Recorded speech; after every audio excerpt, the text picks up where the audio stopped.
નમસ્તે મિત્રો, આજના ગુજરાત સમાચારની અંદર આપ સર્વ સાથે મિત્રોનું ફરી એકવાર સ્વાગત છે। તો આજના સમાચાર વિશે વાત કરું તે પહેલાં તમને જણાવી દઉં કે વિડીયો ખૂબ જ અગત્યનો છે અને આજના સમાચારની અંદર ખેડૂત ઉપયોગી સમાચારો વિશે વાત કરેલી છે। તો વિડીયોને છેલ્લે સુધી જોતા રહેજો અને ચેનલને હજુ સુધી સબસ્ક્રાઇબ ના કરી હોય તો તે પણ કરી લેજો। તો મિત્રો વાત કરીએ આજના સૌથી પહેલા સમાચારને લઈને, તો અંબાલાલ પટેલની વધુ એક મોટી આગાહી। મિત્રો, અંબાલાલ પટેલની નવી આગાહી પ્રમાણે આજથી 22 સપ્ટેમ્બર સુધી છૂટાછવાયા વિસ્તારમાં વરસાદી ઝાપટા પડી શકે છે। સાબરકાંઠા, અરવલ્લી સહિત ગુજરાતના અન્ય ભાગોમાં વરસાદી ઝાપટાની સંભાવના રહેલી છે। મિત્રો, અંબાલાલ પટેલ મુજબ 22 સપ્ટેમ્બરથી બંગાળનો ઉપસાગર સક્રિય થઈ જશે। 27 થી 29 સપ્ટેમ્બરથી ગુજરાતના ભાગોમાં સિસ્ટમ બનશે તો હળવોથી ભારે વરસાદ થશે। વડોદરા, આણંદ, નડિયાદ, અમદાવાદ, ગાંધીનગર અને સુરતના આસપાસના વિસ્તારોમાં વરસાદી માહોલ છવાશે। ત્યાર પછી મિત્રો મહત્વના સમાચાર વિશે આગળ વાત કરીએ તો નવરાત્રિમાં આધાર કાર્ડ ફરજિયાત બન્યું। મિત્રો, નવલી નવરાત્રિને ગણતરીના દિવસો જ બાકી રહ્યા છે। ખેલૈયાઓમાં થનગનાટ જોવા મળ્યો છે અને હવે નવરાત્રિમાં થતા વિવાદ અને વિદ્યાર્થીઓની એન્ટ્રીને રોકવા નવરાત્રિ આયોજકોએ કડક વલણ અપનાવ્યું છે। એન્ટ્રી ગેટમાં હવે ફરજિયાત આધાર કાર્ડ બતાવ્યા બાદ એન્ટ્રી મળશે, જેમાં શિલેજ વિસ્તારમાં મહેન્દ્ર ફાર્મામાં આયોજકે આ નિયમ ફરજિયાત બનાવ્યો છે। ગેટની બહાર સિક્યુરિટી તૈનાત રહેશે અને ગયા વર્ષે બનેલા બનાવને લઈને આ પગલાં લેવાયા છે। ત્યાર પછી મિત્રો મહત્વના સમાચાર વિશે આગળ વાત કરીએ તો 4 દિવસ બેંકોના કામકાજ રહેશે બંધ। મિત્રો, આરબીઆઈની રજાઓની યાદી મુજબ આ રજાઓ જુદા જુદા રાજ્યોમાં અલગ અલગ કારણોસર અમલી રહેશે। જમ્મુ શ્રીનગરમાં 20 સપ્ટેમ્બર ઈદ મિલાદ ઉન નબીના કારણે બેંકો બંધ રહેવાની છે। નારાયણ ગુરુ સમાધિ દિવસ નિમિત્તે 21 સપ્ટેમ્બરે કેરળના કોચી અને તિરુવનંતપુરમમાં બેંકો બંધ રહેશે। 22મી સપ્ટેમ્બરે રવિવાર છે અને મહારાજા હરિસિંહની જન્મ જયંતિ પર 23મી સપ્ટેમ્બરે જમ્મુ અને શ્રીનગરમાં બેંકો બંધ રહેવાની છે। ત્યાર પછી મિત્રો મહત્વના સમાચાર વિશે આગળ વાત કરીએ તો એસટી કર્મચારીઓના મોંઘવારી ભથ્થામાં વધારો। મિત્રો, રાજ્ય સરકાર દ્વારા એસટી નિગમના કર્મચારીઓના મોંઘવારી ભથ્થામાં 4% વધારો કરવામાં આવ્યો છે। હવેથી તેમને 46% મુજબ મોંઘવારી ભથ્થા સહિત હાલ ચૂકવાતા ભથ્થાના એરિયસ પણ ચૂકવવામાં આવશે। આ નિર્ણયથી 125 કરોડથી વધુનો લાભ નિગમના કર્મચારીઓને થવાનો છે। હર્ષ સંઘવીએ ટ્વીટ કરીને આ માહિતી આપી છે અને મિત્રો સાથે જ આ નિર્ણય બાદ મુખ્યમંત્રીનો આભાર પણ માન્યો છે। ત્યાર પછી મિત્રો મહત્વના સમાચાર વિશે આગળ વાત કરીએ તો ગુજરાત પોલીસ વિભાગમાં ચાલુ વર્ષે 2792 બઢતી થઈ। મિત્રો, ગુજરાત પોલીસ વિભાગે જણાવ્યું છે કે ચાલુ વર્ષે કુલ 2792 પોલીસ કર્મચારી અને અધિકારીઓને બઢતી મળી છે। તેથી કર્મચારી અને અધિકારીઓના પરિવારમાં ખુશીનો માહોલ સર્જાયો છે। આ નિર્ણયથી પોલીસ કર્મચારીઓમાં નવી ઉર્જાનો સંચાર થયો છે અને તેઓ વધુ સમર્પણ ભાવે ફરજ બજાવવા માટે પ્રેરાયા છે। મિત્રો, PSI 312, ASI 77, head constable 1046, police constable 1129 અને મિત્રો ક્લેરિકલ સ્ટાફમાં 228ની બઢતી કરવામાં આવી છે। ત્યાર પછી મિત્રો મહત્વના સમાચાર વિશે આગળ વાત કરીએ તો રેનકોટ અને સ્વેટર બંને કાઢી લેજો। મિત્રો, હવામાન વિભાગ દ્વારા આગામી 7 દિવસ રાજ્યના મોટા ભાગના વિસ્તારોમાં ભારે વરસાદની આગાહી કરવામાં આવી છે। બંગાળની ખાડીમાં ફરી એકવાર લો પ્રેશર સર્જાયું છે, જેના કારણે મેઘો સટાસટી બોલાવશે। અમદાવાદ શહેરમાં પણ વરસાદી માહોલ છવાશે।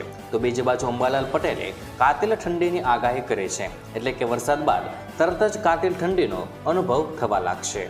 ત્યાર પછી મિત્રો મહત્વના સમાચાર વિશે આગળ વાત કરીએ તો કેનેરા બેંકમાં આવી ગઈ ભરતી। મિત્રો, બેંકમાં નોકરી કરવા ઈચ્છુક ઉમેદવારો માટે સારા સમાચાર આવ્યા છે। કેનેરા બેંકમાં 3000 જગ્યાઓ માટે ભરતી બહાર પાડવામાં આવી છે, જેમાં ગ્રેજ્યુએટ એપ્રેન્ટિસની જગ્યાઓ પર ભરતી થવાની છે। જે ઉમેદવાર લાયકાત અને રસ ધરાવે છે તેઓ બેંકની સત્તાવાર વેબસાઇટ canarabank.com પર જઈને અરજી કરી શકે છે। આ જગ્યાઓ માટે અરજી કરવાની તારીખ 21 સપ્ટેમ્બર અને અરજી કરવાની છેલ્લી તારીખ 4 ઓક્ટોબરની છે। ત્યાર પછી મિત્રો મહત્વના સમાચાર વિશે આગળ વાત કરીએ તો હેલ્મેટ પહેરવાથી મુક્તિ મળી ગઈ। મિત્રો, દેશમાં એક તરફ ટ્રાફિકના નિયમોનું કડક અમલીકરણ થઈ રહ્યું છે તો બીજી તરફ શીખ સમુદાય માટે આ નિયમો મામલે છૂટ અપાય છે, જેમાં ખાસ કરીને હેલ્મેટ પહેરવા મામલે શીખ સમાજના લોકોને તેમાંથી છૂટ અપાય છે। જો તમે શીખ સમાજમાંથી આવો છો તો વાહન ચલાવતી વખતે હેલ્મેટ નહીં પહેરો તો કોઈ જ દંડ કે પોલીસ અટક થશે નહીં। ખાસ કે શીખ સમાજના લોકો પાઘડી પહેરતા હોવાથી તેમના સાથે હેલ્મેટ ફિટ બેસતું નથી, આથી છૂટ આપવામાં આવી છે. ત્યાર પછી મિત્રો મહત્વના સમાચાર વિશે આગળ વાત કરીએ તો રાજકોટ અમદાવાદ હાઈવે પર 3 નવા ટોલ નાકા બનાવાશે. મિત્રો, જેની અંદર 2 ટોલ નાકા બંધ કરવામાં આવ્યા છે અને 3 નવા ટોલ બનાવવામાં આવશે. 6 લેન હાઈવે બનતા ફેરબદલ કરવામાં આવશે. તેમાં મિત્રો નેશનલ હાઈવે ઓથોરિટીએ કેન્દ્રમાં દરખાસ્ત કરી છે, જેમાં બગોદરા બાણબોરના ટોલ નાકા બંધ થઈ જશે તથા ડોળિયા, લીંબડી અને બાવળા નવા ટોલ નાકા બનાવવામાં આવશે, જેમાં કાર અને એસટી બસની ફ્રી મુસાફરી બંધ થશે. ત્યાર પછી મિત્રો મહત્વના સમાચાર વિશે આગળ વાત કરીએ તો નવરાત્રી આવતા જાહેરાત. મિત્રો, નવરાત્રીને લઈને અમદાવાદ શહેર પોલીસ હેલ્મેટ ડ્રાઈવ કરશે. સામે આવેલી માહિતી અનુસાર ગરબા શરૂ થાય તે પહેલા પોલીસ કર્મીઓ પાર્ટી પ્લોટ, ફાર્મ હાઉસ બહાર ગોઠવાઈ જવાના છે અને 9 દિવસમાં 10,000 હેલ્મેટનું વિતરણ કરવામાં આવશે. આ અભિયાનના ભાગરૂપે પોલીસે 1,000 હેલ્મેટ પણ મંગાવી લીધા છે. રાત્રિ દરમિયાન પોલીસ કડક કાર્યવાહી કરતી ન હોવાથી લોકો નિયમનું પાલન નથી કરતા. મિત્રો, પોલીસ 500 રૂપિયા દંડ સાથે ખેલૈયાઓને હેલ્મેટ પહેરાવશે અને મિત્રો હેલ્મેટનું પોલીસ વિતરણ કરશે. ત્યાર પછી મિત્રો મહત્વના સમાચાર વિશે આગળ વાત કરીએ તો મોદી સરકારની મોટી જાહેરાત. મિત્રો, કેન્દ્ર સરકારની પ્રાથમિકતાઓમાં ખેડૂતોને પ્રાધાન્ય આપવામાં આવી રહ્યું છે. તેથી સરકારે દેશની 70% વસ્તી માટે થોડી જ મિનિટોમાં એક અદ્ભુત નિર્ણય લીધો છે. સરકારે PM આશા યોજનાને ચાલુ રાખવાની મંજૂરી આપી દીધી છે. નાણાકીય વર્ષ 2025 અને 26 સુધી આ યોજના હેઠળ કુલ 35,000 કરોડ રૂપિયાના ખર્ચ કરવામાં આવશે, જેના લોકોને સીધો ફાયદો થવાનો છે. સાથે તેમની સમસ્યાઓને પણ ઘણી હદ સુધી દૂર થઈ જશે. સરકારે ટ્વીટ કરીને કહ્યું છે કે અમારી યોજનાથી ખેડૂતોને તેમના પાક માટે વળતરયુક્ત ભાવ મળશે, જ્યારે ગ્રાહકોને પણ સસ્તા ભાવ મળશે. ચાલો જાણીએ મિત્રો આ યોજના શું છે તેમના વિશે વાત કરીએ તો PM આશા યોજના હેઠળ 2024 અને 25 સત્રથી MSP પર નોટિફાઈડ કઠોળ, તેલીબિયા અને કોપરાની ખરીદ રાષ્ટ્રીય ઉત્પાદનના 25% હશે. જોકે મર્યાદા અરહર, અડહદ અને મસૂર માટે લાગુ થશે નહીં અને તેમની ખરીદી 100% થશે. એટલું જ નહીં મિત્રો, હાલની સરકારી ગેરંટી વધારીને 45,000 કરોડ રૂપિયા કરવામાં આવશે. વિભાગીય માહિતી અનુસાર તમને જણાવી દઈએ કે PSF યોજનામાં વિસ્તરણથી કઠોળ અને ડુંગળીના વ્યૂહાત્મક બફર સ્ટોકને જાળવી રાખવામાં મદદ મળશે અને બાગાયતી પાકો માટે MIs વધારીને 25% કરવામાં આવ્યો છે. ત્યાર પછી મિત્રો મહત્વના સમાચાર વિશે આગળ વાત કરીએ તો આ ખેડૂત પોર્ટલ ખુલ્લું મુકાયું. મિત્રો, ગુજરાતના ખેડૂતોને સ્વનિર્ભરતા તરફ લઈ જવા માટે અનેકવિધ ખેડૂત કલ્યાણકારી યોજનાઓ ચાલી રહી છે. ખેડૂતો સરળતાથી અરજી કરીને યોજનાનો લાભ મેળવી શકે તે માટે આ ખેડૂત પોર્ટલ કાર્યરત કરવામાં આવ્યું છે. વર્ષ 2024 અને 25માં ખેડૂતો આવી વિવિધ કલ્યાણકારી યોજનાનો લાભ લેવા માટે અરજી કરી શકે છે. અને મિત્રો આની માટે ખેતી નિયામકની કચેરી ગાંધીનગર દ્વારા જિલ્લાવાર 7 દિવસ માટે આ ખેડૂત પોર્ટલ ખુલ્લું મૂકવામાં આવશે.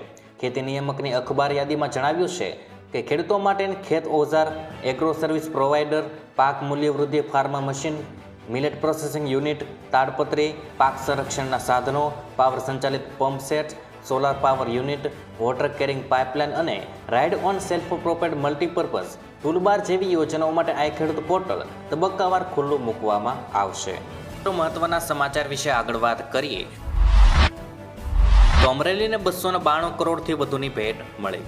મિત્રો, CM ભૂપેન્દ્ર પટેલે આજે અમરેલી ખાતે 292 કરોડથી વધુના વિવિધ વિકાસ પ્રોજેક્ટ્સનું લોકાર્પણ અને ખાતમુહૂર્ત અને નવીનીકરણનો શુભારંભ કરાવ્યો છે. સાથે CMએ સ્વચ્છતા હી સેવા અભિયાન માટે આહવાન કર્યું છે.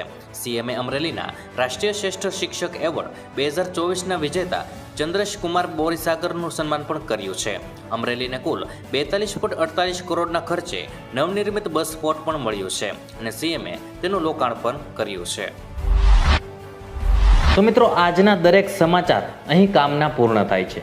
આપને કહેવા લાગ્યા એ કોમેન્ટ બોક્સમાં જણાવી દેજો અને વિડીયો કામનો લાગ્યો હોય, સમાચાર ઉપયોગી લાગ્યા હોય તો મિત્રો આ વિડીયોને એક લાઈક કરી દેજો, જેથી કરીને અમને પ્રોત્સાહન મળતું રહે અને દરરોજના ખેડૂતને લગતા, હવામાનને લગતા અને ગુજરાતમાં પળે પળના સમાચાર મેળવવા માટે ગુજરાતની આ ચેનલ તાતની વાતને સબસ્ક્રાઇબ કરી લેજો, જેથી કરીને ગુજરાતની દરેક અપડેટ્સ તમને મળતી રહે. તો મિત્રો, હું મળીશ તમને આવતીકાલે નવા સમાચારો સાથે અને નવી માહિતી સાથે.